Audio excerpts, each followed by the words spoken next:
Fala galera, Dizascope, Douglas Gonçalves por aqui para mais um Dizascope Podcast, muito animado. Vou receber um amigo aqui nessa mesa, vai ser um papo bom. Mas antes, deixa eu te falar uma coisa, cara, curte. Quando você tá num vídeo que você gosta, um canal principalmente que você gosta, já curte o vídeo, deixa um comentário e se inscreve, porque o YouTube fala, esse negócio aqui é relevante, vou mostrar para mais gente.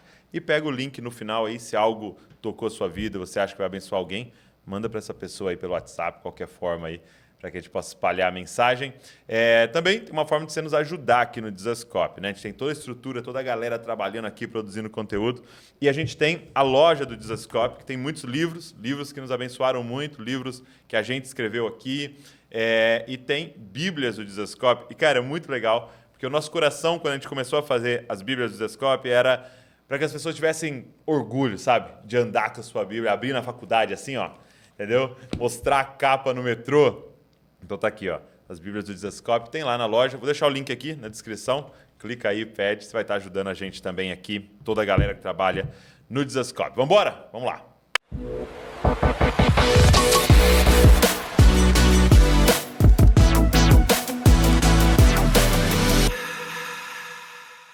Meu amigo, Daniel. Prazer, cara, que alegria. Que alegria. Muito bom. Obrigado. Prazer é todo Por meu. você ter vindo aí. Tava querendo ter esse papo aqui, gravado, para todo mundo ver. Sim. Gravado, a gente não pode falar mal de ninguém. Isso. Já falamos, né? Já falamos antes, então a gente pode começar. Tudo. Já está resolvido. Poxa, cara, muito bom, muito bom.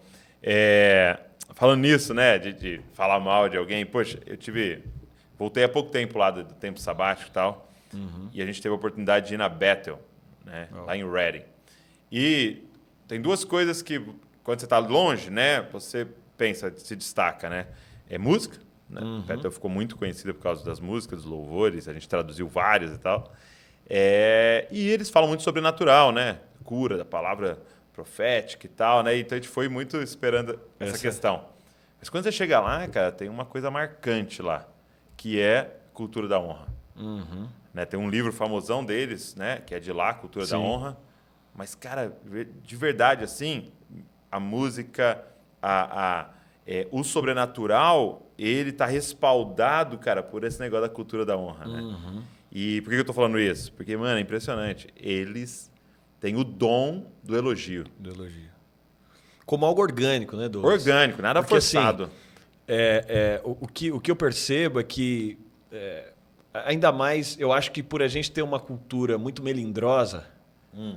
Esses dias eu recebi um amigo aqui e o cara é americano, era de Hollywood, ele veio para a América Latina, para o México. E a gente passou alguns dias juntos aqui, eu falei, cara, me diz o que mais te marcou liderando latino, porque vocês são nossos irmãos, por mais que... Sim, é tudo igual. E algumas coisas, ele falou, cara, como a gente veio de uma cultura onde a gente tem uma mentalidade de escravo, ele falou que mais me marcou liderando latino é que quando você fala a verdade para o cara, a única reação dele, a única forma dele de reagir é fazendo greve. Uau.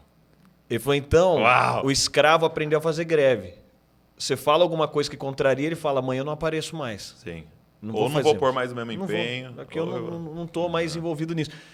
E ele falou, cara, eu estou acostumado com uma cultura que quando você contraria na mesa, beleza, estamos confrontando uma ideia. Sim. E isso acabou sendo difundido, né? O que eu penso é, quando a gente não confronta ideia, a gente cria conflito de pessoas. Então, e é doido isso que você está falando. Por quê? Porque as nossas conversas sobre ideias são rasas, né? E as nossas conversas sobre pessoas são profundas. Isso. Então, é isso que eu percebi. A gente confronta pouca ideia e conflita muito com gente. E aí, né, lá, cara, era muito louco, assim, que... Mano, era normal, o tempo inteiro, assim, ó. Por exemplo, eu passar e alguém falar, gostei da sua barba, hein? Mas assim, pessoa que nunca te viu na vida. Parar, gostei da sua barba. E é uma coisa que talvez aqui no Brasil você já pensou. Sim. Pô, que brinco bonito daquela moça. Olha que chapéu legal. Olha que camiseta lá, legal essa camiseta. Só que a gente não verbaliza. Né? E os caras são incentivados a isso. Mas muito mais do que isso. O elogio é uma coisa muito bacana. E aí é aquele ponto, né, Douglas? O que eu digo é, eu tenho falado muito isso na comunidade. Cara, corredor só alonga histórias. Filhos resolvem na mesa, porque tem pão e vinho. Entendi. Então, na mesa, Cristo está presente. O corredor, esse ambiente onde...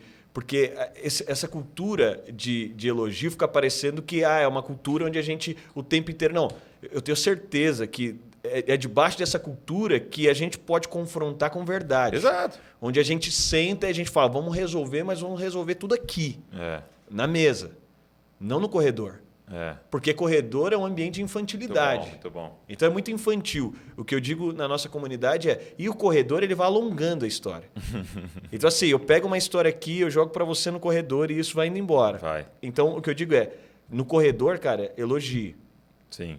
E você precisa de falar verdades e o aspecto de trazer... Então vamos chamar para a mesa, porque Cristo está aqui na mesa. Muito bom. E se Cristo está na mesa, a gente tem um elo mais profundo que nos une. Sim. Então eu olho para você e digo, cara, isso aqui não faz sentido para mim. Mas tem uma coisa mais profunda que faz sentido. Então a nossa aliança está presente na mesa.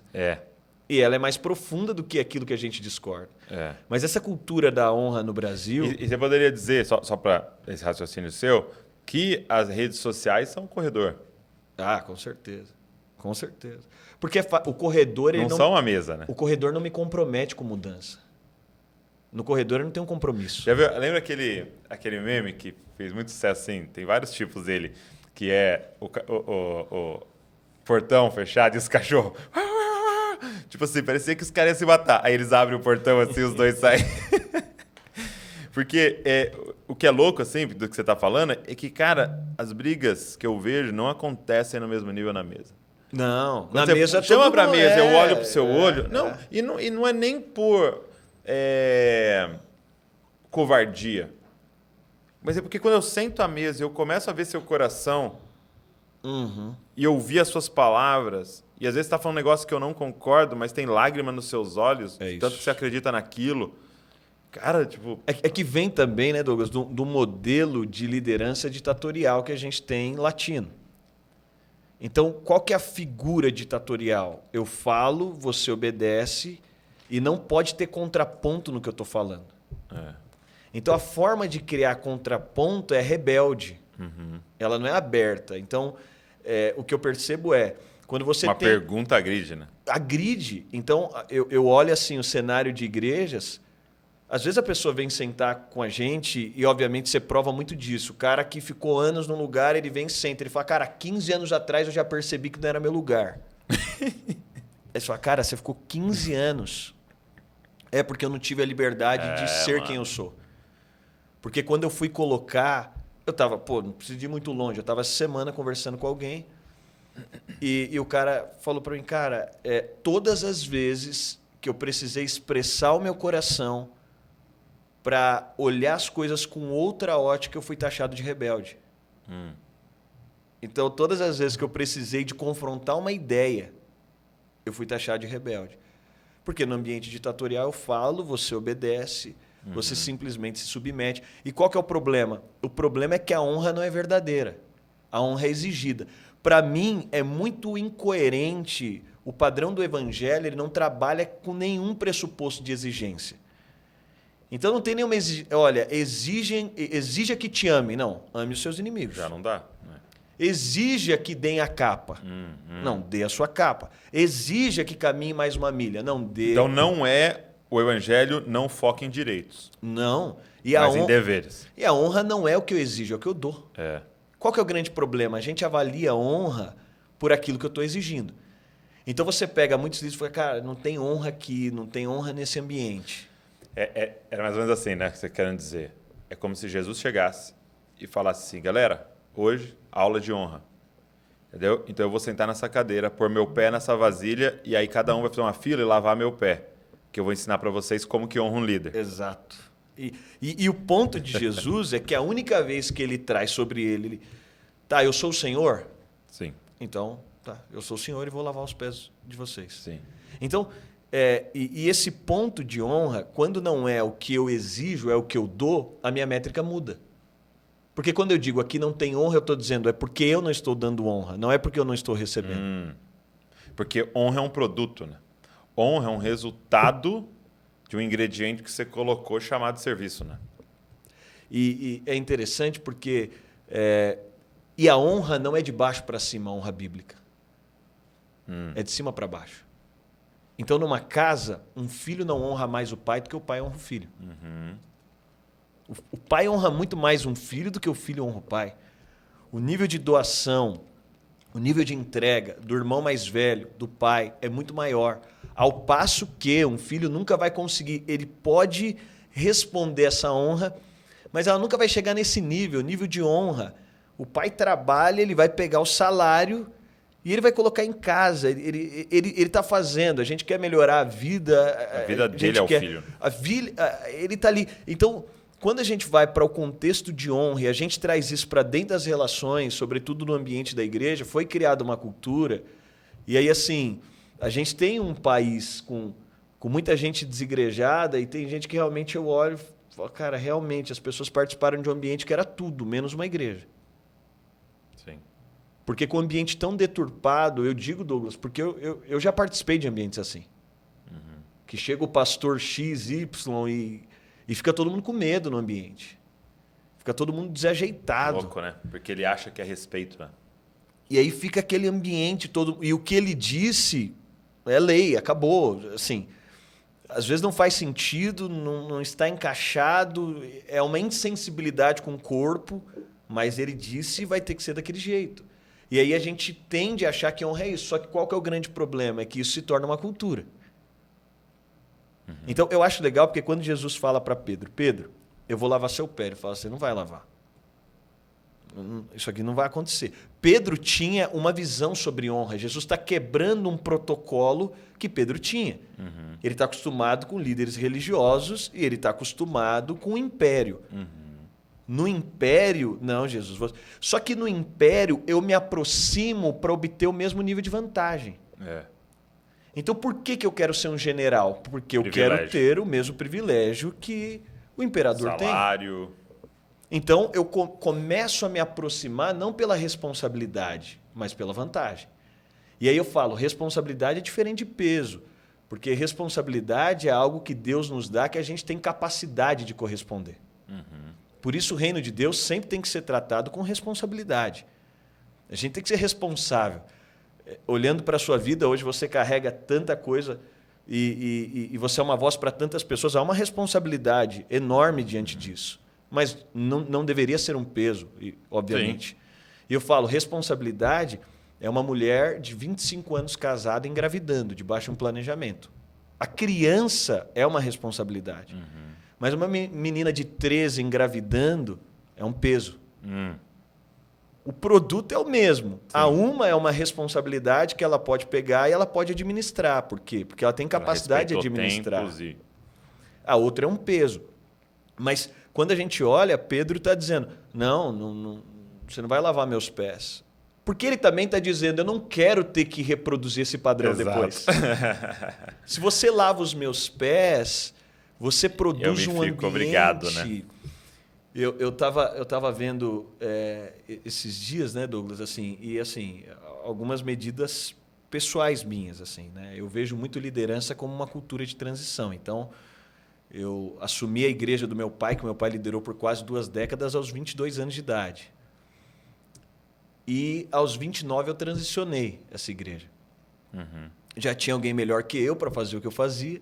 Então você está aposentado, então? Não, fui para um novo desafio. Tô brincando. Fui para um novo desafio. E é interessante porque a gente não gosta dessas histórias porque, de alguma forma, quando a gente está vendo alguém se propondo a abaixar e lavar os pés, confronta o ambiente. Então, alguns amigos pastores sênior também que eu fui tomar conselho, falaram, não, cara, essa é uma igreja para você morrer.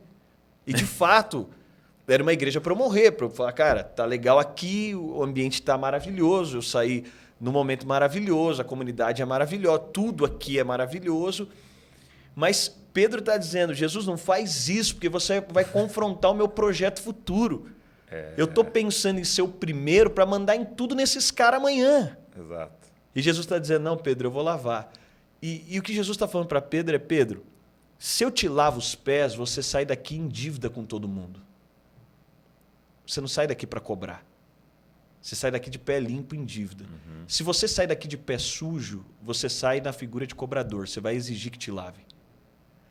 Então, essa honra é o entendimento de que o lugar que eu estou é tanta graça de Deus sobre mim. Eu acho que aquela figura de Paulo, eu, Paulo, apóstolo de Cristo. Então, eu estou sendo enviado, eu recebi, eu tenho uma dívida para com as pessoas, não é elas que têm para comigo. Então, esse nível de exigência de honra, e eu fico pensando assim, que é um desserviço para o reino de Deus o líder que não teve os pés lavados por Jesus. Porque ele fica procurando o tempo inteiro alguém que faça por ele aquilo que ele não teve capacidade de encontrar em Cristo. Então, ele cria uma demanda de exigência e ele reproduz um padrão. E aí vai se tornando um padrão reproduzido na igreja, em menores esferas. Né? Então, vai sendo aquela coisa, eu sou exigido, eu exijo, e a gente vai reproduzindo um padrão. E para tudo, de privilégios, de presentes. Eu estava numa reunião e a gente, com algumas pessoas que são assim, que falam bastante sobre isso e contra essa estrutura toda, né, babilônica, né? Sim. E aí a gente começou a falar sobre diaconia, presbitério, né? Trazendo a visão da diaconia, presbitério. E aí foi muito louco, uma moça levantou a mão, fez uma pergunta e claramente muito ferida, né? E ela falou: mas cara, posso te falar? O que vocês estão falando é hierarquia. Entendeu? Vocês estão falando não sei o quê, mas isso aí é hierarquia também do que vocês estão falando. E aí foi muito doido, porque a gente teve a oportunidade de parar e falar assim, entenda uma coisa.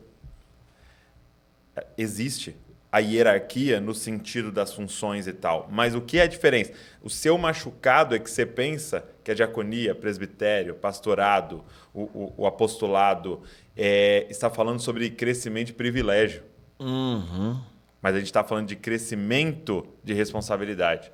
E assim, usando o termo bem comum, é quem vai se complicar mais. É isso. Essa é a nossa hierarquia. Quem se vai complicou poder... um pouquinho, se complicou um pouco mais, entendeu? Quem vai assumir mais problema? Paulo vai falar, a gente é a escória da sociedade. É isso. Então assim, eu estou no topo da escória da sociedade.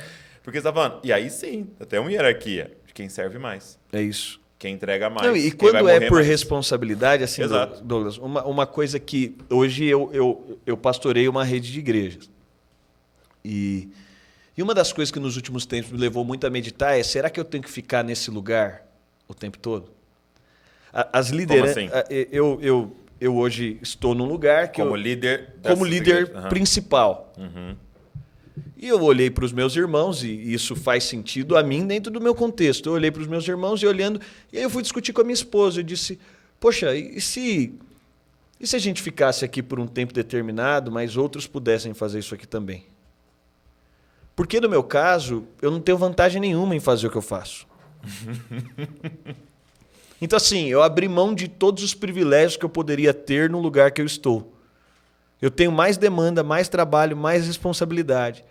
E isso me resguarda do aspecto de que ninguém deseja estar nesse lugar levianamente. Não tem uma segunda intenção em te segurar ali a não ser Cristo. Então, assim, para mim, por que outro, então, não pode assumir essa responsabilidade? Porque quando a gente fala de transição, a gente cria uma cultura também de quando o lugar é obtido para privilégio, que eu vou permanecer nele.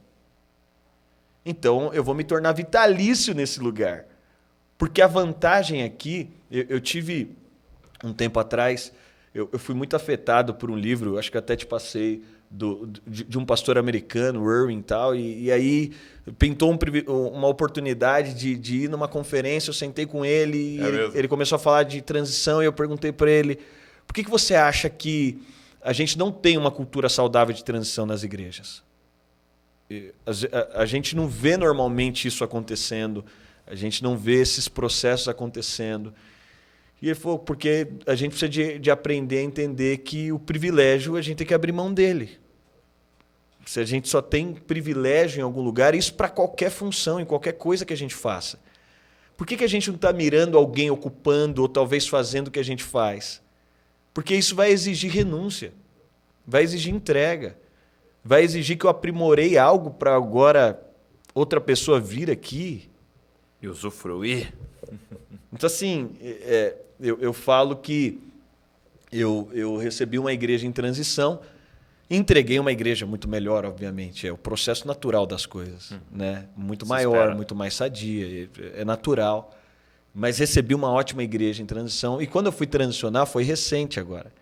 É engraçado porque eu digo assim, o nosso coração está tão baseado em privilégio, a gente tem que ser tão livre disso. E que um dos dias nesse processo de transição que eu cheguei, o pastor que está assumindo, obviamente, eu perdi até minha vaga no estacionamento, nosso estacionamento. Que tem lá uma plaquinha do pastor. E eu cheguei um dos dias e não tinha lugar para parar meu carro. E eu olhei lá a placa e aí eu falei dentro de mim, pô, cara, mas nenhuma vaga eu tenho mais. Que falta de consideração. Falta de honra. Falta de honra, exato, exato.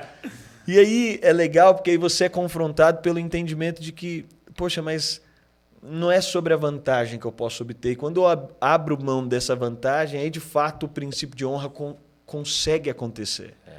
A coisa se desenvolve no padrão. E Jesus inverte, porque ele diz, olha, agora é do maior para o menor. É do líder para o liderado. E quando eu penso que quando um líder se propõe a honrar os seus liderados, isso não diminui um líder, mas eleva o liderado. Sim. Então o líder em nada é diminuído, mas o que ele faz com alguém é olhar para aquela pessoa e aquela pessoa ela enxerga um valor, porque esse é o significado de Cristo para fazer o que ele fez. É o significado da igreja, é um ambiente de honra, de disposição, mas não de exigência. Então, até a própria pregação de honra, eu percebo que, assim, às vezes um pastor fala para mim, Daniel, eu vou fazer aqui algo sobre honra. E aí eu falo, por que você vai fazer? Ah, não, porque eu estou percebendo... Muita desonra aqui, né? E onde tá? Eu falo, cara, a maior pregação é quando você se propõe a honrar. Então, e isso que foi muito marcante, porque, por exemplo, eles falavam de coisas muito simples. Eles falavam assim, você está no mercado, cara. Aí você pegou lá o ketchup, né? Aí você foi, chegou lá, tá vendo... produto de limpeza, você fala, mano, não vou levar esse ketchup, não vai precisar. Lembrei que eu tenho em casa. Aí ele falava, você vai voltar lá, cara. Na fileira do ketchup. E colocar de volta lá, dizendo para as pessoas que arrumam o mercado, eu honro vocês. Aí, cara, eu tava no banheiro, no banheiro da igreja, né? E aí entrou um menino que fazia seminário lá, né? E foi muito legal, um menino americano que acompanhava o Dizascope, porque ele é apaixonado pelo Brasil, né? E aí ele falando comigo, não sei o que e tal. E aí ele usou o banheiro, tava lá lavando a mão, de repente esse menino vai, pega um papel e começa a limpar a pia toda do banheiro. Tá ligado? Por quê? Porque ele aprendeu, lugar que você entrar tem que ficar melhor quando você sair. Então quem é o próximo que vai entrar lá? O Bill Johnson? Não sei. É isso. Não importa, porque aí já não é sobre o outro. É sobre eu ser uma pessoa de honra. Isso. E esse é o ponto, né, cara? Eu sou uma pessoa de honra. E a gente não tem ideia, quem vai estar na minha frente. A gente não tem ideia quem a gente está servindo. O que representa para Deus. O último livro que eu escrevi, ele nasceu, eu fui ministrar numa conferência na África. E aí eu estava ministrando nessa conferência, acabei uma das ministrações, um pastor disse, cara, eu estou plantando uma igreja na periferia aqui.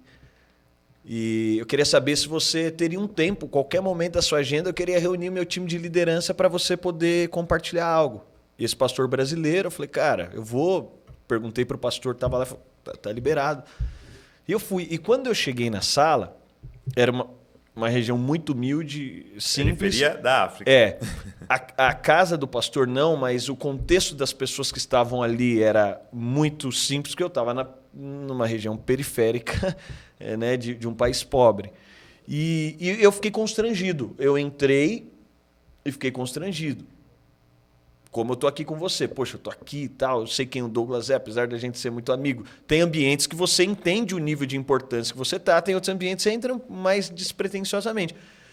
E eu fui para lá, e daqui a pouco eu chego e começo a ficar constrangido no ambiente.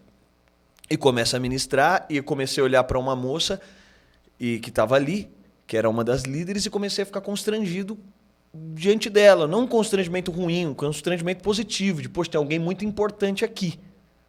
E fui falando e aquilo foi crescendo dentro de mim. Falei, pô, interessante, no final eu quero saber quem é ela.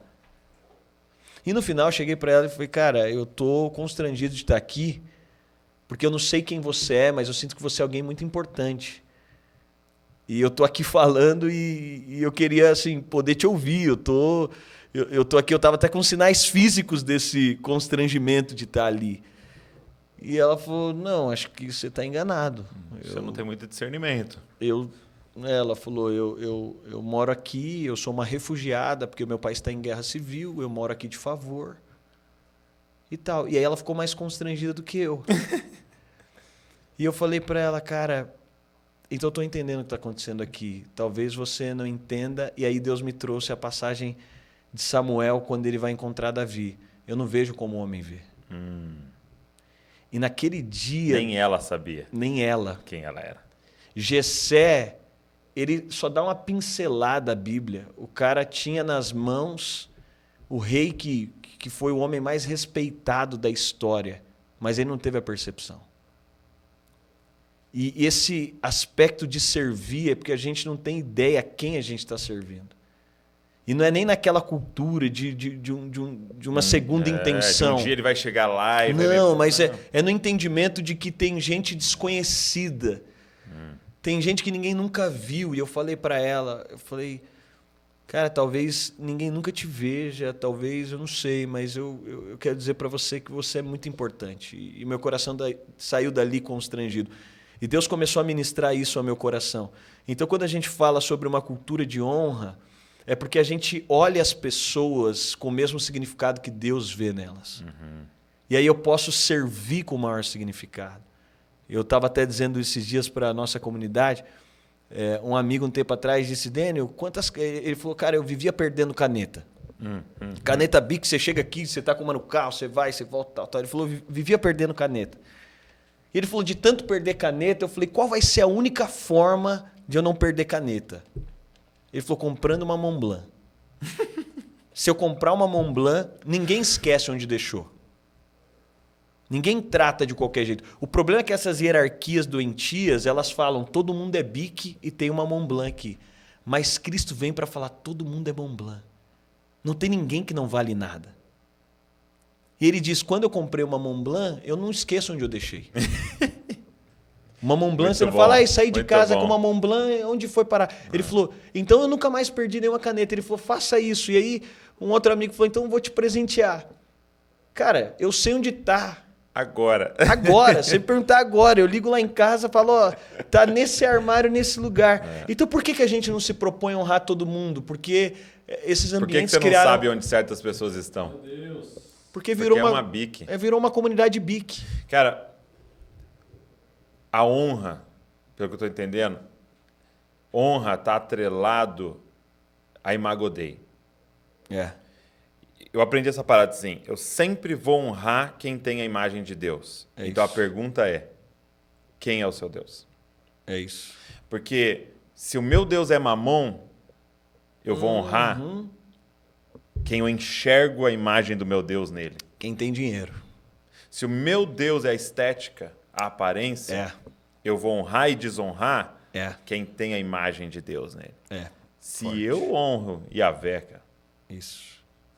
não tem um ser humano que nasceu ou nascerá que a gente não vai honrar. Exato. Então, eu percebo que a desonra aponta muito para a nossa idolatria. Completamente. A nossa escala de valores, né? É. Ela denuncia aquilo que eu tenho como valor. E aí que está o ponto. Por que é tão difícil honrar Jesus? Porque Jesus é uma imagem frágil e confronta o humanismo. A cruz, né? Douglas, hoje eu olho, as pessoas mudaram as práticas de vida. Elas pegam um influencer na internet, o cara muda tudo.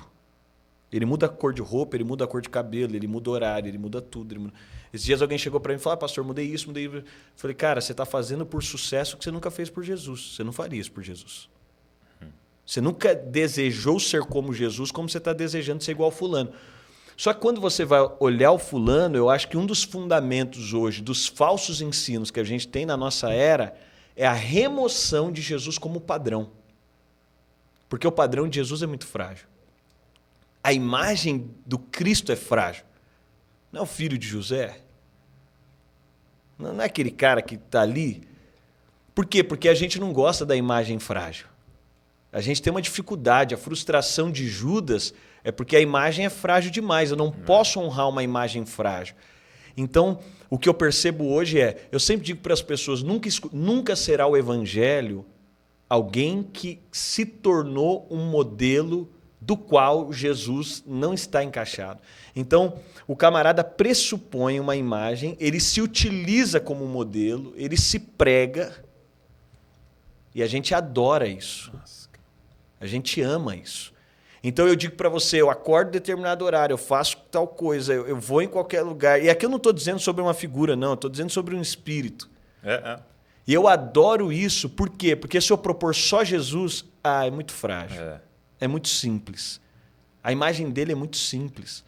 Então, e aí o grande ponto eu fico olhando para os ensinos que a gente tem hoje, e aí ele pressupõe você honrar alguma coisa que não parece com Jesus.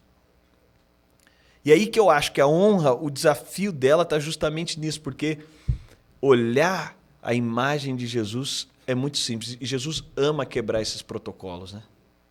Ele ama quebrar. As pessoas que mais me expressaram Jesus na vida era gente que era muito mais simples do que... Foi gente que... Eu vi um autor dizendo assim, cara, você olha para a vida de Jesus escrita nos evangelhos, assim, é assustador, tudo que ele fez, os milagres, tudo, né? Ele falou assim, mas para mim uma das coisas mais chocantes é Deus morar em um bairro 30 anos e os vizinhos não perceber. De tão normal que Deus era. Né? Exato. Deus morar num bairro. Exato. 30 anos. E o ponto é que um monte de gente passou pela história dele, depois da manifestação, cara, puxa... eu penso que essa perplexidade ainda vai acontecer um dia, né? De a gente, e eu sempre falo isso, a gente está do lado de gente tão especial, tão incrível. Douglas, eu tô aqui hoje por causa de um abraço de uma senhora. Quando eu estava no meu segundo ano para terceiro como pastor, cara, tava tudo dando certo por fora, tava tudo incrível, Mas quando eu assumi uma igreja em transição muito jovem, eu falei, eu vou ouvir alguns amigos. E o primeiro amigo que eu saí para ouvir era um cara que eu respeitava, sentei com ele e falou, cara, você está preparado para perder todo mundo? Eu cheguei super animado naquela mesa. Você está preparado para perder todo mundo? Eu falei, eu não estava, mas você falando aí. Você está falando. Ele falou, cara, porque quem vai estar numa igreja com você? Vários irmãos te viram crescer. Vários irmãos te viram crescer. Seu pai tem um outro perfil e tal. E eu saí dali pensando, a minha cabeça virou no sentido que assim. E ele bateu muito isso. Você é muito jovem, você é muito novo, a sua comunidade tem muitas famílias e tal. E eu saí dali, cara, curioso. Eu falei, eu preciso agora de transparecer uma imagem de seriedade. A primeira coisa que eu falei, vou usar terno e gravata todo dia. Mesmo? Cara, por uns 2 anos, todo lugar que eu ia, no culto, eu ia de terno e gravata. Só que aí eu saía para minha folga e pensava, pô, se o Douglas passar aqui, ele for um membro da minha igreja, estiver com alguém, ele vai me encontrar. Eu tô de terno e gravata no shopping. Eu vou jogar bola com os irmãos. Então assim, eu passei por quê? Porque eu comecei a olhar e eu estava debaixo dessa pressão. As coisas começaram a acontecer na igreja, foi muito legal, muito fluido. Ninguém me exigiu isso, mas eu me coloquei dentro daquele lugar. E chegou um determinado momento que eu falei, poxa, eu preciso de avaliar, cara, porque eu não estou confortável com isso aqui, porque ainda que ninguém me exija, está faltando de mim aqui, nesse ambiente. Mas eu ficava com aquela sombra daquela ideia de, poxa, então, se eu for de fato, talvez... né? E de coisas simples. Estou te falando de algo muito simples, mas que você fica. E diante de alguns dilemas, tal, Deus fez coisas incríveis nesse processo. Foi, cara, a nossa comunidade, como eu pastoreava jovens, ela tinha chegado assim, talvez uns 60%, 65% de jovens e de famílias. Foi isso veio, eu falei, eu quero equilibrar isso, tal. Naquela ocasião a gente fez, Douglas, um encontro. A gente levou em um dia mais de 350 pais à conversão. Em um dia para uma comunidade. Foi muito marcante de ver as famílias. A gente fez um projeto de ganhar avô, de ganhar família. E foi muito legal. E no meio desse processo, eu estou um dia dentro desses dilemas. Eu saio assim no corredor. E eu saio pela lateral. Eu ia para o hall da igreja fazer alguma coisa. Estava tendo um momento de louvor. E aí Deus começou a me ensinar que... Quando Paulo diz, quando eu sou fraco é que eu sou forte. É que Deus pode usar a minha fraqueza para operar algo poderoso. E aí, para mim, a minha fraqueza era isso. Eu pensava, eu sou muito novo para estar fazendo o que eu estou fazendo. E quando eu saio para o corredor, uma senhora me abraça. Ela tinha formado um grupo, um pequeno grupo de terceira idade, era o que mais estava bombando. E várias senhorinhas, e essas senhorinhas viraram tudo minhas fãs, assim. Elas faziam Instagram para comentar, nossa, que lindo. Aí minha esposa, pastor. quem é essa aqui? Yolanda. A dona Iraci. É a dona Ivone que tá. E aí ela me abraçou e falou, pastor, quero te agradecer, porque minha família inteira está aqui. Quando a gente chega aqui, a gente olha e fala, poxa, mas ele é tão jovem, teria idade para ser meu filho, meu neto. Mas a gente reconhece que essa sabedoria que Deus tem te dado, essa instrução, e ali algo acendeu. Deus falou, você está percebendo? Aí eu fui fazer atendimentos e nos atendimentos eu fui percebendo, as pessoas diziam para mim, cara, eu estou aqui com a minha família inteira, porque quando os meus filhos chegaram aqui, eles me chamaram para vir aqui, você tem a idade do meu filho, mas eu olhei e falei, cara, isso aqui tem alguma coisa muito especial. E aí Deus me disse, você precisa de aprender que a sua fraqueza sempre vai ser força. Se você acha que a fraqueza era a falta de idade, essas pessoas estão vindo para a sua comunidade justamente por causa disso. Eu falei, uau, então agora eu estou livre. Então, esse poder também do outro, do Cristo, de ver Cristo no outro, na simplicidade do outro. E ela me deu um abraço e ali foi a minha segunda experiência mais forte do amor de Deus. E depois eu chamei ela e falei, talvez você não tenha nem ideia do que aquilo representou. E vai muito disso que você tem me influenciado e da gente criar uma comunidade onde a gente produz o entendimento. Eu tenho dito isso constantemente para mim. O que Deus quer me falar não necessariamente está na boca do Douglas, que é o cara super incrível, que é o cara que eu respeito, que é o que Deus quer me falar, às vezes está no abraço da senhora. Eu fui ministrar numa comunidade esses dias, Douglas, e porque eu acho muito legal, porque Jesus, na mesa, ele nunca diz para alguém, não, cara, não coloque a sua parte aqui, porque é muito pouco. Não precisa pôr, não, você. A gente sai para pagar uma conta, você quer sempre deixar quem de alguma forma, você sabe que não tem tanto. Não, você fica de fora. Mas eu acho legal o padrão de Cristo, que ele diz, não, pode pôr. Pode pôr. Traz aí. E eu fui ministrar numa igreja e foi muito marcante para mim. Eu acho que foi uma das maiores ofertas que eu já recebi. Foi a maior oferta que eu já recebi na minha vida. E eu não sei se você lembra da maior oferta que você já recebeu na sua vida, mas essa foi a maior oferta que eu recebi na minha vida. Eu ministrei e quando eu desci, tinha uma moça e ela, inclusive, né, ela tinha dificuldade de falar, de se expressar. E dentro da dificuldade, a limitação dela, eu percebi essa limitação. E ela falou, pastor, quando eu fiquei sabendo que você vinha aqui, eu já te acompanhava e pensei, eu preciso dar uma oferta para ele. E aí eu já percebi que a coisa ali ia para um caminho. Eu falei, é mesmo? Ela falou, é. E ela falou, e aí eu saí para comprar ingredientes para fazer um bolo para você. Ela falou, só que eu entrei no mercado e eu não tive dinheiro para comprar os ingredientes para fazer o bolo. Só que o que eu tinha de dinheiro eu pude comprar um pacote de bolacha. E aí ela me tira um pacote de bolacha e diz, pastor... Quer matar, né? Eu trouxe esse pacote de bolacha para te dar de oferta. E ela me entregou e eu vendo toda a dificuldade dela, não só as limitações dela, mas também a limitação financeira. Eu peguei aquele pacote de bolacha e falei, cara, o que é isso? Quando eu acho que a minha maior oferta vem da mão do Douglas, quando eu acho que a minha maior oferta vem da mão de um lugar incrível, ou vem de alguém que tem muita condição, de um empresário, de alguém rico, a minha maior oferta, o maior ato de honra em relação à minha vida não vem desse lugar. Então, eu acho que também é uma abertura para a relação, para ver Cristo nos lugares que naturalmente a gente não enxergaria.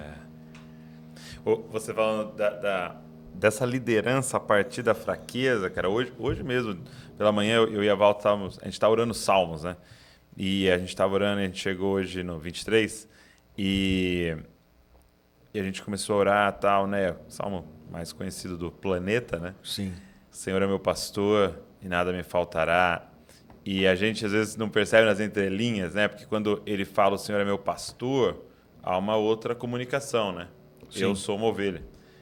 E a gente não para para pensar quem é que está falando. É o rei de uma nação. Né? Então é como se o líder supremo de uma nação, um presidente, se fosse usar a nossa democracia, falasse, gente, deixa eu usar um animal aqui para me definir.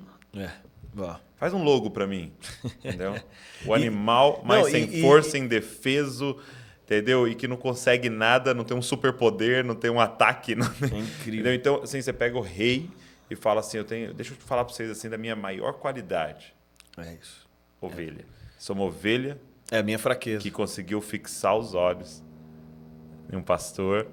E é nisso que eu me glorio, né? Não, e o interessante, Douglas, é que a gente trabalha a vida inteira para querer não ter mais fraquezas. O nosso grande trabalho, eu sempre digo que o nosso grande desafio é que o lugar que nós estamos foi fruto de uma graça que nos encontrou. E a gente chegou em algum lugar e a gente quer usar esse lugar agora para não ter que depender novamente da graça que nos trouxe até aqui. Entendi. Então, o que te traz aqui, cara, não foram as suas capacidades, foram as suas fraquezas. Foi Deus olhando para você e falando, cara, eu vou fazer. Mas o ponto é que a gente chega aqui, e esse é o grande ponto. O espírito de Saul é que Saul ele chegou no trono fruto de uma graça de Deus. Deus ergueu ele no meio do povo, ele está indo buscar uma jumenta do lá pai. atrás das malas.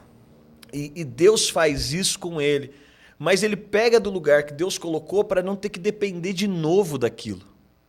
Ele agora quer esconder de Deus o que, na verdade, Deus usou para promovê-lo. E Deus está dizendo, não, cara, mas eu não trabalho com as suas forças. Por isso que Paulo diz, olha, por isso quando eu sou fraco, é que eu sou forte. Eu acho interessante porque isso vale para tudo, inclusive a vida de santidade. No Velho Testamento é bem curioso, porque em Levítico vai falar sobre a questão da lepra. E vai tratar que é o seguinte, olha, se você identificasse lepra em algum membro do seu corpo, você deveria se apresentar ao sacerdote, você seria considerado imundo. Esse era o processo. Então, se tivesse na sua mão, no seu rosto, seja lá onde for, mas se identificasse que tinha lepra no corpo inteiro, você seria puro. E é incoerente. E quando você traz para o Novo Testamento, Paulo vai trazer isso, porque a gente sabe a lepra, o símbolo da lepra no Novo Testamento é a questão do pecado, e ele vai dizer, olha, eu descobri que em mim não tem bem algum. Estou tomado. E aí Deus fala, esse cara é puro, porque ele descobriu que ele é fraco. Bem-aventurado pobre de espírito. Ele descobriu que ele não tem força. Então, o grande problema é que o religioso é o cara que acha que só tem lepra na mão, e ele é impuro. É aquele cara que está chocado com o outro porque ele diz, nossa, cara, igual o Douglas, não, eu tenho assim, eu tenho meus problemas, tá só na mão, né? Eu tenho meus problemas aqui, mas é tão pequenininho que eu sei administrar. Então, é essa falta de percepção de que não, cara, é a minha fraqueza, é a minha incapacidade que pode fazer com que a capacidade de Deus opere. E por isso que é legal Deus pegando sempre homens, e aí Saul agora o cara vai ser promovido, ele vai construir agora algo onde a glória de Deus não tem mais poder, porque ele se tornou tão forte, tão poderoso, tão relevante, ele não pode ser mais atingido por essa graça. E essa sensibilidade de percepção de que não, eu preciso disso, e você é um desses caras. Eu tenho que testemunhar aqui, eu estava vindo para cá, e eu estava lembrando que a gente fez uma viagem para Israel juntos, né? Verdade. E assim, incrível. Cara, o quanto você me fez vários momentos lá da viagem me sentir tão bem, tão incluído. Né? Você naturalmente conhecia muito mais o grupo do que eu, as pessoas que estavam ali do que eu. E várias vezes assim você me trouxe para dentro da conversa, me encaixou, às vezes nem intencional, porque... Não lembro. Exato. Mas eu falei, poxa, como que o Douglas fez isso? E o que eu acho lindo é porque debaixo dessa humildade eu sei quem eu sou também. Então eu posso olhar para os meus irmãos e eu nunca estou em relação a eles num patamar onde eu não posso ser tocado, onde eu não posso... Então quando eu entendo que Deus vai trabalhar com as minhas fraquezas, igual você estava dizendo, Davi vai se colocar nesse lugar. Cara, quando ele vai ser confrontado pelo profeta, a gente está falando do rei. Apontar o dedo na cara do rei. O cara vai ser confrontado e ali ele desmorona. É isso. Esse cara aí sou eu. Quem você está falando aí, eu consigo reconhecer. Poxa, tem gente que passa 30 anos dentro de um lugar que já foi confrontado por todo mundo e ele não consegue reconhecer nada. É o espírito de Adão, né? O cara conhece duas pessoas, Deus e Eva. Aí quando Deus fala, não, o que rolou aqui? Ele fala, tenho 2 culpados por essa situação. Foi a mulher que você me deu. Então, ele nunca está num lugar, eu sempre digo, porque assim, a gente gosta muito do entendimento da graça de Deus. E eu sou assim, um cara muito entusiasmado com o entendimento da nova aliança. É uma revolução para mim no entendimento da relação para com Deus. Mas o que eu digo é, graça só pode alcançar quem precisa. Quem não precisa não tem graça. Só que o entendimento é que essa graça, eu gosto porque Yeshua é o Deus de muitas salvações. Ele me salvou, mas continua me salvando. Até o fim. Então, todo dia eu vou desfrutando de salvações, porque todo dia eu vou percebendo a necessidade que eu tenho de ser salvo. Todo dia eu vou percebendo algo que eu olho e eu percebo, poxa, isso aqui, e essa mansidade, essa humildade. Mansidão e humildade, mansidade. Mansidade, maravilha. Ela é maravilhosa, porque a gente vai enxergar em Jesus. Eu gosto de um conceito que Vishal Magawande fala, que ele diz que Jesus ele quebra as 2 vias principais que os judeus estavam acostumados. Então, ele quebra a visão religiosa. Ele não é o líder que vem para pisar. Ele não vem para apagar o pavio que está fumegando. Então, peraí, tá todo mundo acostumado com um religioso que vem aponta o dedo, com um cara que chega no ambiente todo mundo se constrange, com um cara que vê a prostituta e fala, agora apedreja. E vem um Cristo agora que ele quebra o sistema religioso. Ele quebra. Jesus é um confronto para o sistema religioso. Porque ele vai começar recrutando discípulos que são rejeitados pela escola da lei. Todos os discípulos tinham ganhado até logo. Vai lá. E ele vem e utiliza. Ele vem para produzir esse padrão, mas ele vem também para quebrar o conceito imperialista. Quem é o império poderoso? É o que subjuga, é o que mata, é o que... E ele vem para se entregar. Então, nesse caminho que a gente está falando de maturidade, eu penso que a promoção de Jesus é a cruz. O irmão vai 10 anos na igreja. O que ele espera? Pastor, agora... Chegou minha hora. Então chegou. Então, fica à vontade. Agora, sobe ali que tem algo preparado para você. Então, esse caminho de também olhar para si e perceber, é muito bacana esse entendimento de humildade, de olhar para mim e perceber que... E humildade, eu gosto do conceito de humildade, que humildade não é pensar menos de mim do que eu sou. Então não é aquela coisa, né? Ai, Douglas, não tem nada. Não, humildade não é pensar menos de mim. Humildade é não me colocar na fórmula. Cara, tá acontecendo, mas isso aí não é o meu esforço. Isso aqui não é... É o entendimento de que o que Deus está fazendo... Através. Eu não posso dizer que isso aqui sou eu. Não sou eu que estou vivendo isso aqui. Isso aqui é algo mais sublime. Tem alguém que está vivendo em mim. Tem alguém que está fazendo através de mim.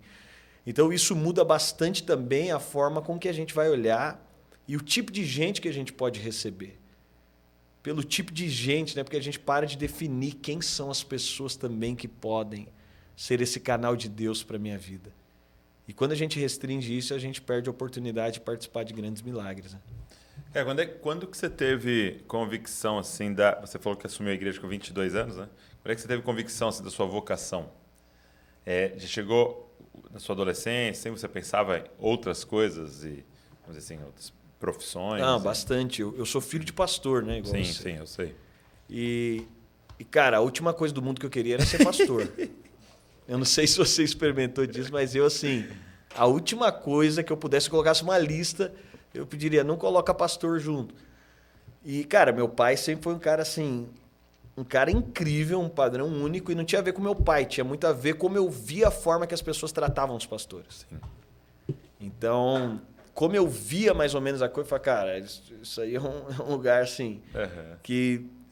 E assim, na minha adolescência, assim que eu fui me tornando adolescente, eu fui me distanciando um pouco. Meu pai me pagava para ir para a igreja. Tá brincando? Literalmente. Mesada era atrelada. Meu pai, quando ele viu assim que tava coisa, eu tava meio... Aí meu pai dizia assim, eu falava, pai, eu quero determinado tênis. Ele falava, esse tênis vale 4 cultos. Olha aí. Não, e vai uma dica aí para quem quer, para quem é pai quem de adolescente. Deu certo, comigo deu. Não sei se exatamente é. E meu pai não queria que eu fosse tão somente obrigado. Vale 4 contos. Eu lembro, Douglas, quando lançou o MP3, o iPod. Tinha um MP3 normal da galera e eu vi o iPod e tal. Falei, pai... Sinistro. Meu pai falou, cara, é 6 meses. Eu falei, beleza, pai. Então, 6 meses são 24 cultos. Isso aqui você vai ter que 6 meses. E meu pai fez isso, assim, e foi algo curioso. Então, eu não tinha... Mas com 16 anos foi quando eu tive, assim, uma experiência maior com uma questão de vocação, com o entendimento do que eu queria. Se você puder compartilhar. Cara, eu tava numa conferência, tinham milhares de pessoas...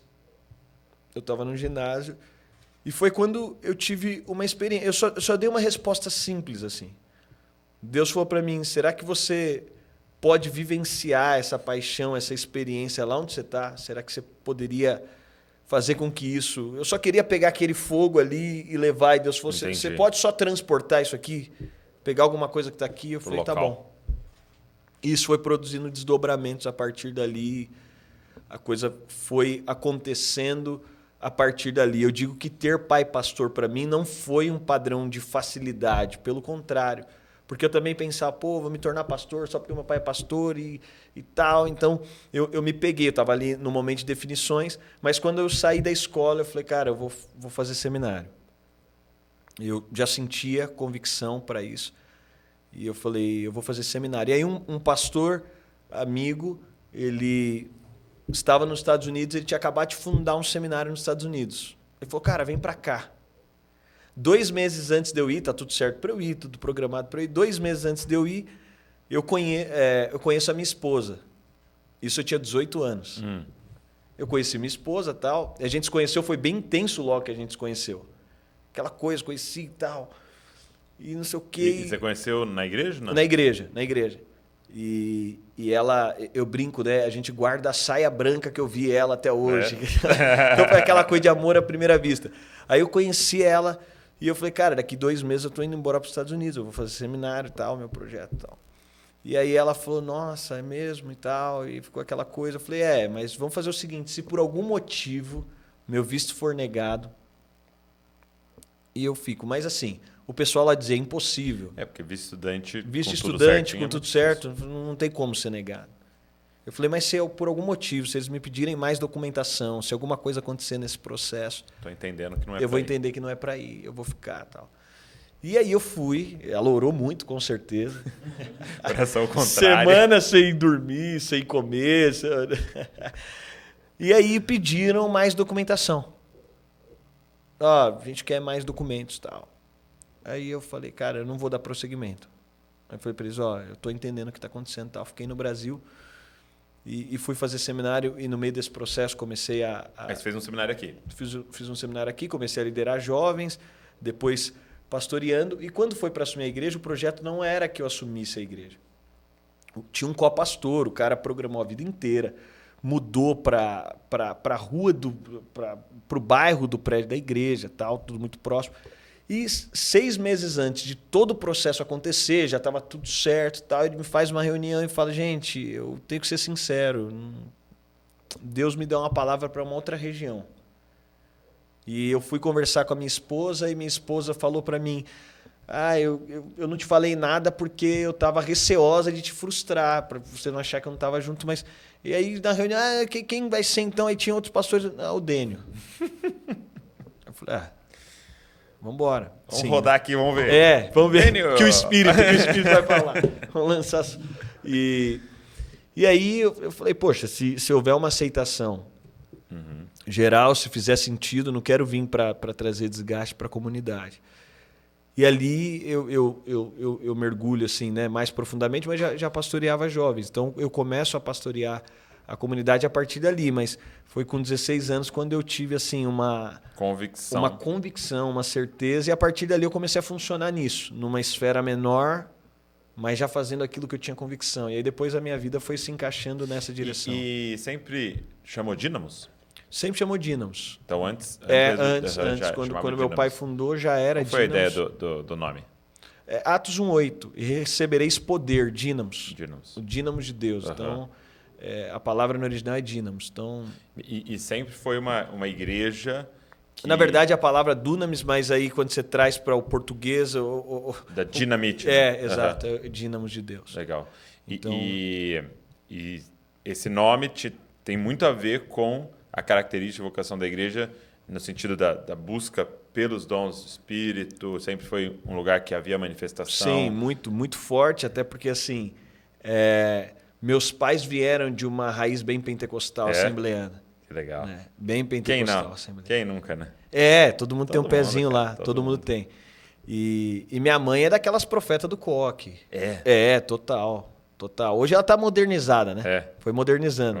Foi. Mas lá dentro é a mesma coisa. Tá lá. Assim, se tocar um pandeiro mais alto... Então veio muito dessa dinâmica. A própria fundação da igreja é de uma história bem nessa direção, assim, de sobrenatural, de Deus fazendo. Então, a igreja nasceu muito nessa proposta, né, de liberdade, e você dessa busca. Agora está plantando uma igreja, né? Sim. Como é que foi o processo? Porque, e Deus tem me confrontado muito com isso, assim, o comum, quando você pensa numa igreja apostólica, né? Então, lembrando que uma igreja apostólica é uma igreja que é envolvida com plantação de igreja, né? É envolvida a palavra apostólica tem muito a ver com a palavra missional, né? De ir para novas frentes. Então. Mas assim, sempre que a gente pensa em uma igreja apostólica, a gente pensa em uma igreja que envia, né? Ou em um líder que envia pessoas, né? Vamos abrir lá, tá? Vamos separar o fulano aqui, vamos orar por ele, enviar, né? Sim. E a gente não vê tanto numa igreja apostólica o líder indo, né? Sim. E você, então, transicionou para ir para essa nova plantação. Como é que foi esse pensamento de vocês nisso? Como é que foi o raciocínio por trás dessa decisão que vocês tomaram de ir para São Paulo plantar a igreja? Cara, meu pai confrontou muito todo mundo, porque meu pai não estava pastoreando igreja local no Brasil, ele estava numa figura de pastorear pastores e tal, já fazia um tempo. E meu pai sempre teve uma palavra para a Europa, mas ninguém sabia ao certo como que isso ia se desenvolver. Assim, né? Tem uma palavra de Deus, amém e tal. Mas meu pai está agora na casa dos 60. E meu pai vai para a Europa, eu tenho um irmão que mora lá, ele vai despretensiosamente, a gente falou, não, vai tirar um tempo de descanso e tal. Ele já não estava mais exercendo a função de liderança. Tinha essa liberdade. E aí quando ele vai, Deus move lá, ele não tinha direito à cidadania, uma porta se abre, aquelas coisas, né, mais cristocidentes possível. E aí meu pai vai e eu falei, pai, tá bom, você vai para descansar. E 3 semanas depois eu descubro ele com um grupo no Instagram. Um logo. Com logo, plantando uma igreja. Eu falei, cara, o que é isso? Ele falou, não, depois te explico aqui. Depois te explico aqui e tal. E eu falei, cara, mas a gente tá assim num câmbio muito diferente. Não tem como. Quando você tá plantando uma igreja, você tem todos os... Né, você tem que pensar em tudo. Você tem que pensar língua, cultura, investimento financeiro e etc. E qual era o país? Ele está na Inglaterra. Ele está na Inglaterra. Então, meu pai acabou produzindo muito essa cultura. Então, de liberdade, de que assim, cara, você não precisa estar preso. Então, eu plantei igrejas nesse meu processo, multipliquei igrejas. Né? Então, logo no meu 2º ano como pastor, tinha um grupo. A gente fez uma primeira plantação, já muito expressiva, com centenas de pessoas, numa cidade ao lado da minha cidade. Logo de cara. Então, a primeira igreja que você transicionou, Santo André. Santo André. Tá. Então, logo de cara, assim, no meu 2º ano pastoreando, eu fiz uma multiplicação que naquela ocasião era muito expressiva. E a gente liberou um grupo. Foi para onde? Foi para São Bernardo, São que é Bernardo. uma cidade vizinha. Eu nasci em São Bernardo do Campo. Você nasceu... então você sabe bem do Mas que eu eu tô morava em falando. Santo André. Só Morava o em Santo hospital André. era lá. Então, assim, você conhece ali a nossa Sei. região. E aí a gente multiplicou igrejas e assim, Douglas, uma paixão muito grande, porque eu participei, eu estive ali no meu período de seminário, eu fiz em uma instituição que ela viveu uma expansão muito grande de multiplicação de igrejas, então eu vi isso muito de perto, eu assisti isso muito de perto, virou um valor muito forte para mim. Mas Deus começou a falar ao meu coração como fazer isso, porque o que eu percebo nunca vai faltar vinho. Deus sempre está derramando vinho. As pessoas dizem, pastor, quero uma unção nova. Não, cara, Deus sempre está pronto. O problema é o odre. Então, o que eu sempre vi nesse processo de multiplicação de igreja, eu vi muita coisa assim que eu olhava e falava, cara, isso aqui pode ser diferente. Aquilo ali a gente pode aprimorar isso aqui, porque a gente criou um padrão, porque quem veio muito forte com multiplicação de igreja, e glória a Deus por isso, aqui não é um tom de crítica. Eu acho que o corpo está evoluindo e o que a gente fez antes. Hoje.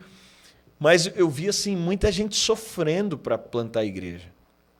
E modelos assim, de coisas que a gente entrega que Deus nunca pediu, né? De formas que Deus faz.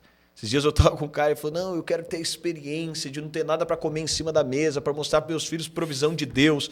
E alguém bate na porta e fala, eu trouxe o pão. Eu disse, cara, eu prefiro a provisão do pão tá aqui, eu vou mostrar para meus filhos o tempo inteiro. Cara, o pão que está aqui não foi eu que coloquei. Isso aqui é provisão. Ainda que eu possa experimentar de não ter nada e alguém bater na porta. Mas aí o cara vai para o modelo dele nunca ter nada na mesa, porque... Eu acho que o sofrimento vai vir. Não precisa correr atrás dele. Esse é o ponto. Tem cara que ficou apaixonado por sofrer, né? Aquela coisa, não, servir... Eu lembro uma vez, minha mãe com muitas amigas profetas, né? E a gente foi visitar uma irmã e disse, seus filhos, ela, glória a Deus, estão presos. Eu falei... E isso foi uma coisa que sempre me chocou, assim, crescendo nesse meio. Eu falei, cara, que Deus é esse? Não, glória a Deus, estão presos, porque servir a Deus é essa coisa difícil. Eu falo, mas será que de fato precisa ser assim? Porque fica parecendo que Deus está super feliz assim, vendo. E como você disse, os sofrimentos fazem parte do processo de caminho de maturidade lógico. E de viver no mundo caído. Mas olhando algumas coisas, eu fui repensando, também plantando igrejas, isso foi me levando a repensar a forma de fazê-lo. Então, de entender, poxa, o que a gente pode fazer, de que forma a gente pode fazer, como a gente pode estruturar. E a multiplicação de igrejas, multiplicação eu chamo quando a gente tem um grupo em determinada região, então você só destaca aquele grupo, então você tem ali 100, 200, 300 pessoas numa região, você só destaca aquele grupo, ele já chega lá com o pastor, ele já chega lá com os líderes, já chega lá com o louvor, já chega com a cultura, já é maravilhoso.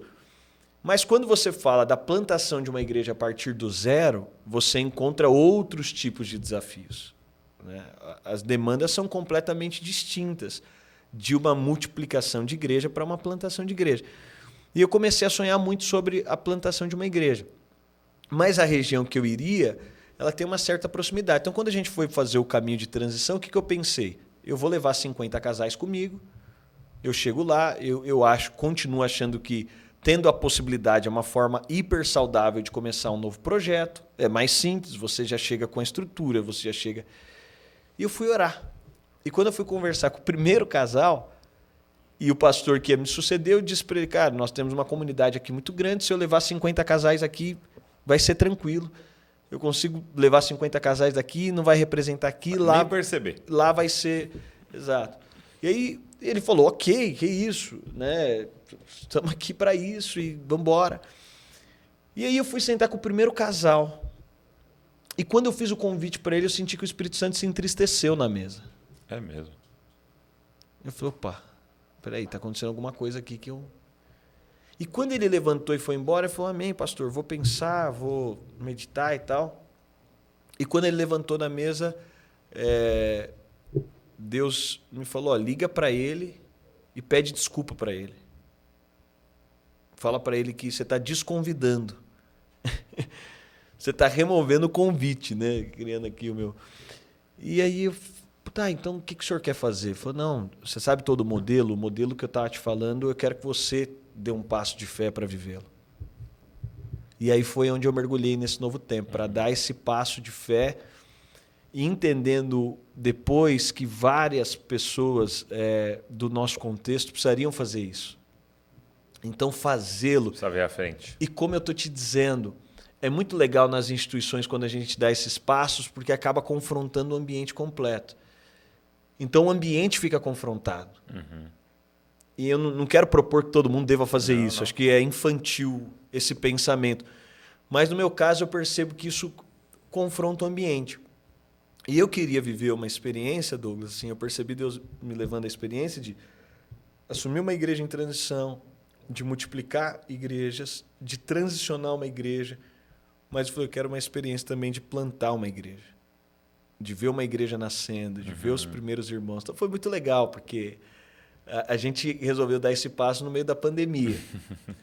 E aí, assim, do nada, nós fomos para a região central de São Paulo. Eu não tinha pessoas lá.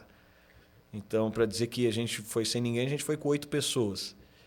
E foi muito legal porque, assim, são recomeços. É esse caminho onde, cara, eu falei, não tem porquê. Aí a gente montou um espaço, um estúdio, assim. Falei, não tem porquê a gente contratar alguém aqui para fazer a parte de limpeza. Eu mesmo posso fazer, eu posso chegar mais cedo e fazer. Aí algum irmão chega e te vê fazendo, ele fica tão constrangido, tão mal de pastor. Eu falei, cara, não, eu tô aqui por isso. E daqui a pouco esse irmão diz, não, então tá, se você faz, eu também. E aí a gente foi vendo isso acontecendo assim de uma forma muito legal e a gente tá vendo Deus prosperando muito o ambiente, como é sempre a igreja, né? A gente vê esse ambiente de prosperidade, mas eu sinto falta assim na nossa geração desse mover apostólico. Eu sinto falta. Eu acho que a gente foi tão ferido por um apostolado complicado e às vezes assim que eu percebo que assim eu sinto falta de jovens apóstolos. E eu fico muito animado quando eu vejo caras como você envolvidos nesse aspecto de igreja apostólica, quando eu vejo... Porque ela é um trabalho maior, obviamente, é um desafio maior. Né? É abraçar o desconforto, né? É um desconforto. Mas quando eu olho, eu digo, cara, a gente precisa de abraçar isso, porque se não fosse pessoas lá atrás que abraçaram esse desconforto, a gente não estaria aqui também. Então, o que eu percebo também, o que eu peço a Deus é graça. E quando eu vou fazer a plantação de uma igreja, então, por exemplo, agora recente, a última que a gente liberou foi para Recife. E a gente criou uma estrutura para que o pastor não tenha que sofrer, se eu puder dizer assim. Mas não tem como. Aquilo que você pode, né? Mas não tem como. E é isso que eu acho legal, porque não tem Fica como. tranquilo, você não vai conseguir cobrir tudo. Não tem. E é isso que eu penso. Assim, a gente faz todo um planejamento no aspecto de querer ao máximo possível não passar por desconfortos, mas eles fazem parte natural num caminho de crescimento. É uma família, né? Então, cada família tem os seus desafios. Tem família que não está com problema com dinheiro, mas tem... Então, assim, e aí esse ambiente. Mas quando eu vejo essa pauta de plantações de igreja e de jovens pastores, é muito assim o que a gente carrega. Hoje, o nosso time de pastores é um time de jovens pastores, o nosso time de pastores de campus, e a gente acredita muito nisso, assim, né, de jovens pastores, mas também de uma cultura de transição. Então eu carrego muito isso porque, assim, para mim transição não é no dia que eu vou morrer. Eu não penso transição um dia, eu penso transição agora, eu vivo transição agora. Então eu não estou esperando o dia que, quando eu tiver com 60 anos, aí eu vou falar, gente, agora vamos transicionar. Não, eu estou preparando gente o tempo inteiro para fazer o que eu faço. E estou colocando à disposição o tempo inteiro o que eu faço. Está à disposição. Muito bom. E a gente vai construindo uma comunidade com essa ideia de que sempre está à disposição o que eu faço. Eu estava no aniversário da igreja agora, né? 4 anos, a gente trouxe o Paulo Borges, né? Muito bom, foi muito bom. Você vai estar com ele agora, acho que, né? Ele vai estar por aí. E aí eu estava no culto, assim, ele pregou e tal, né? E foi no último culto, né, do aniversário da igreja no domingo. Peguei o microfone empolgadão, assim, né? E aí a gente estava falando muito sobre isso, né? Sobre uma igreja apostólica, né? Compreendendo o que o Espírito está soprando. Aí eu falei assim, gente, seguinte, hein? Dá um recado aqui, 10 anos, eu não quero ver ninguém aqui, entendeu? Ninguém vai estar aqui, cara, daqui 10 anos, entendeu? Aí o Paulo Borges levantou, mano, no meio do culto e gritou assim, inclusive você. Uau! Eu falei, touché. Entendeu? Porque a gente é bom, né? Em inspirar Isso, vai lá. com as nossas palavras, né? E assim, é a incoerência que aconteceu na perseguição de Atos, né? Que todo mundo vai embora e os apóstolos, de alguma forma, não estavam representando. E Deus fala, cara, Bora. eu vou ter que chacoalhar. É o que eu digo para os pastores assim, Douglas. A igreja de Atos ela é uma expressão, porque toda igreja na sua natureza é apostólica. Toda igreja que amadureceu. Todo ser humano tem a capacidade de reprodução. Gerar. Então, é natural isso. Agora, foi interessante, esses dias eu fui numa igreja, Deus me deu uma palavra profética, e eu até entreguei para o pastor. Falei, cara, sinto que você está tendo alguns desconfortos porque você está segurando. E às vezes, quando a gente fala de uma gestação, a capacidade de um bebê nascer prematuro e de sobreviver é maior do que ele ter passado do ponto. Uau. Então eu olho muitas coisas que acontecem nas igrejas por falta de uma sensibilidade apostólica. Tem coisa que era para ter sido enviado faz tempo. E está há muito tempo lá. Tá e lá. Aí fica pão embolorado. E aí fica aquela coisa de que tá ali, e o cara não consegue desenvolver essa mentalidade de generosidade de envio, do entendimento. Por isso, essa ideia da construção do próprio reino, ela é um contraponto, assim. Correndo de Deus. Ela é fora, porque, cara, não, você não precisa ficar construindo aqui. E hoje eu fico pensando, Douglas, que assim, poxa, a gente precisa terminar bem. A gente precisa terminar bem. Quando eu olho todo o contexto, e a internet ela potencializou, qualquer pessoa leiga hoje, qualquer cristão, e isso tem a sua parte ruim, ela potencializou as falhas, ela potencializou as quedas, ela potencializou os problemas. Eles se tornam porque, aliás, como a gente até falou aqui, parece que a gente adora isso, né? Parece não, a gente gosta, né? Eu sou o cara que gosta de assistir Datena. Eu sou aquele cara que desde pequeno assim, eu assistia a Linha Direta e ficava com medo, né? Quando o cara falava, ele pode estar na sua rua. Meu Deus. E eu pequenininho assim, ficava atemorizado. Hoje em dia, assim, quando eu estou numa tarde em algum lugar, eu ligo, tem um Datena, eu logo fico... Porque a gente gosta da má notícia, naturalmente falando, Loucura, né? A mídia se alimenta disso, né? E isso acabou potencializando assim, né? Os casos ruins, os casos... E eu fico pensando que a gente precisa de ser o contraponto, e o padrão do reino de Deus é um contraponto. É um Cristo que preparou os discípulos para o Espírito Santo. É um Emanuel que preparou para o Deus em você. Então, ele vai preparando isso, e eu penso que a força das instituições não está na figura de homens. E isso me deixa assim, um pouco triste às vezes. De ver que, às vezes, o trabalho, e não tem problema nenhum, porque Deus vai levantar gente em determinados lugares, cara, e isso é lindo, isso é louvável. Mas quando eu olho, eu às vezes até acompanho o escuto de vocês, acho legal, assim, outros caras ministrando e falando, e fico pensando que isso também quebra uma expectativa, às vezes, das pessoas, mas também manifesta, você fez Você fez um comentário de um livro que eu escrevi, eu pedi, Douglas, faz um comentário, né? O nome do livro é Eles Irão Além de Você. Sim. E você colocou algo que eu sei que é algo que você fala sobre liderança, né? Que o ápice de um líder é se tornar inútil. Só que a gente fica pensando isso no futuro, eu gosto de pensar isso no presente. No que eu já sou inútil? Que eu já poderia transicionar. No que eu já poderia potencializar, colocar, valorizar e promover. E eu penso que todo o ambiente, porque isso é ruim para todo mundo, inclusive para o líder. O líder que perpetuou, ele é o que mais está sofrendo. Tudo que você tem que defender com as suas mãos, tudo que você se colocou, agora você tem que defender com as suas mãos, é pesado. Fica pesado o ambiente, fica pesado para você, é pesado para sua família, é pesado para sua casa. Eu bato muito papo com a minha esposa sobre isso. Eu falo muito isso. O lugar mais leve de estar é no centro da vontade de Deus, ainda que ninguém te conheça, ainda que ninguém saiba quem você é, ainda que aparentemente você tenha tomado só prejuízo. Mas esse é o lugar de plenitude.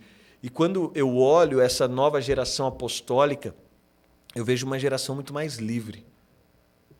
Eu respeito os modelos e respeito de coração.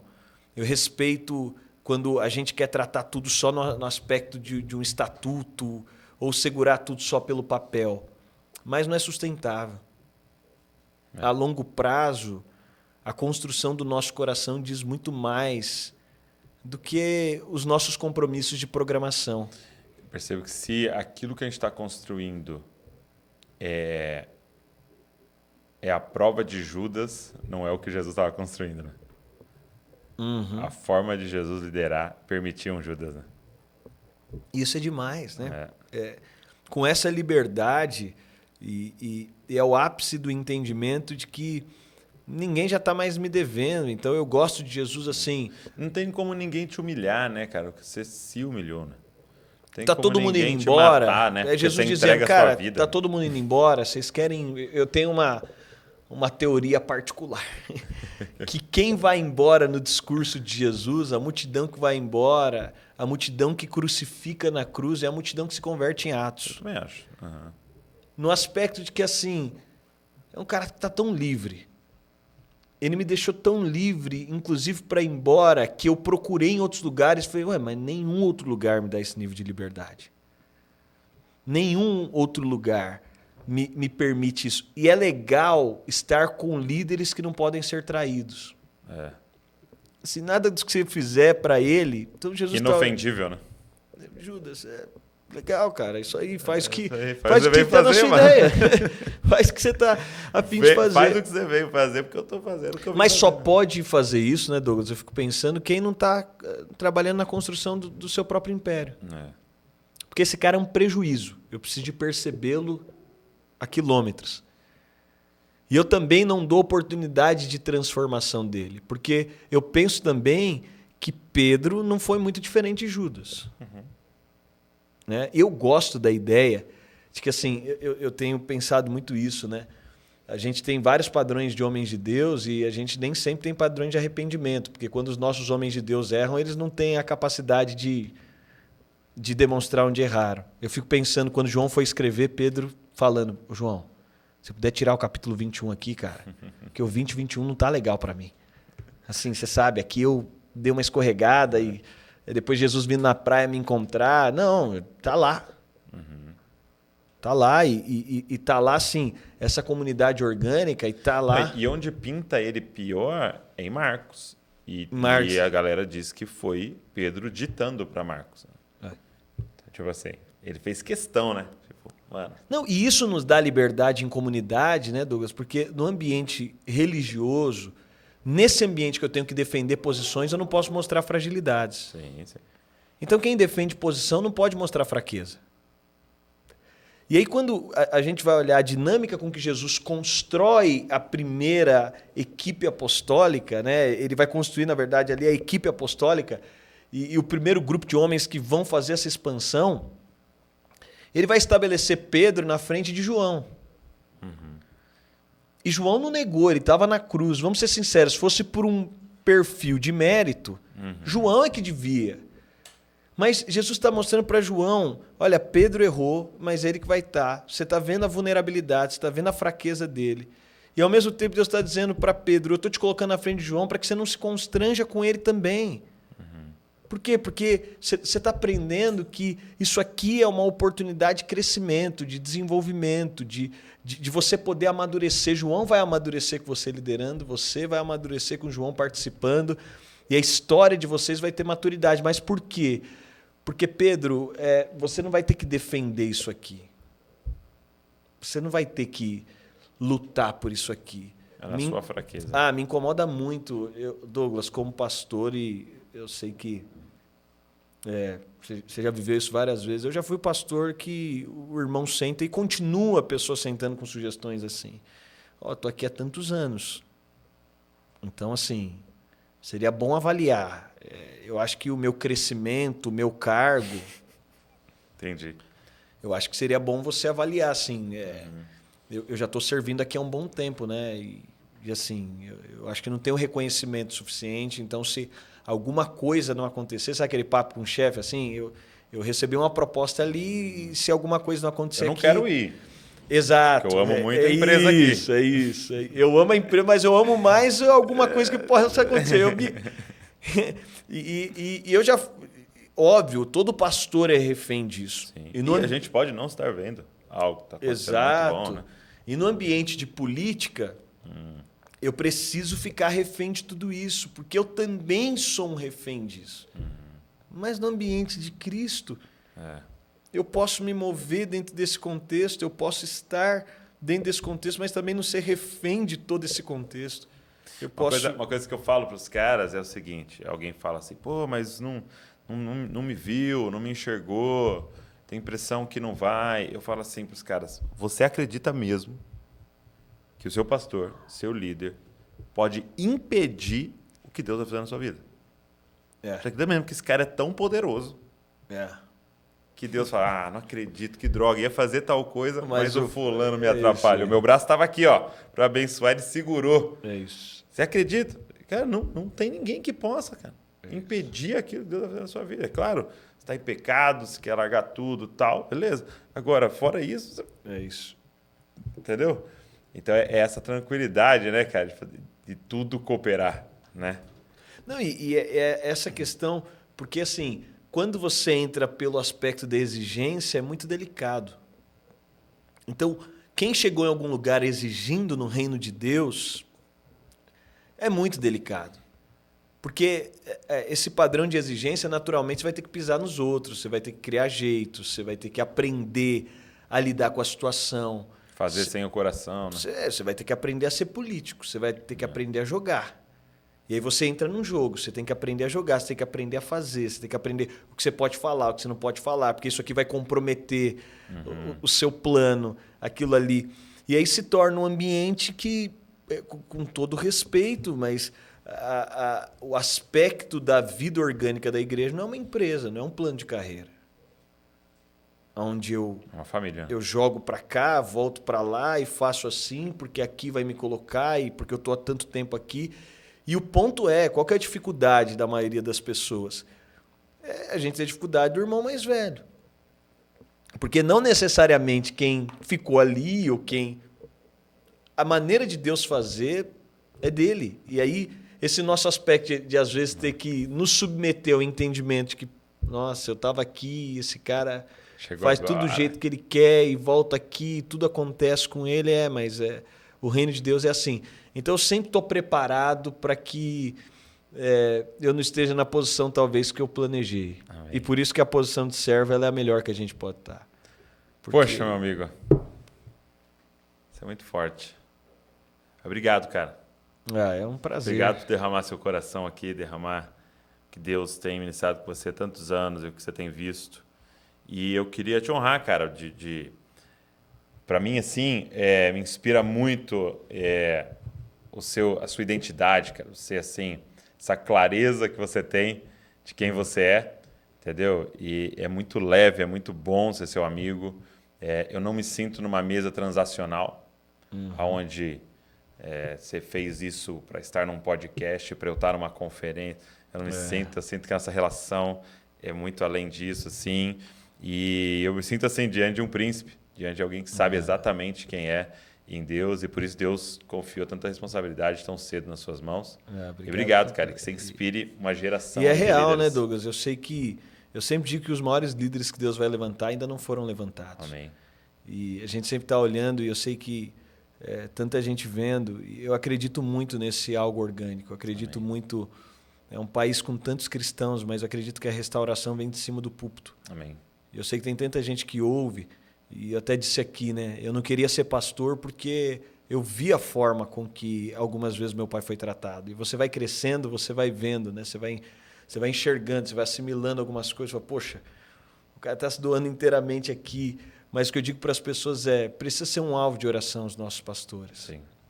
Precisa ser um alvo de oração. Não adianta multiplicar igrejas, a gente multiplica pastores. No fundo é isso.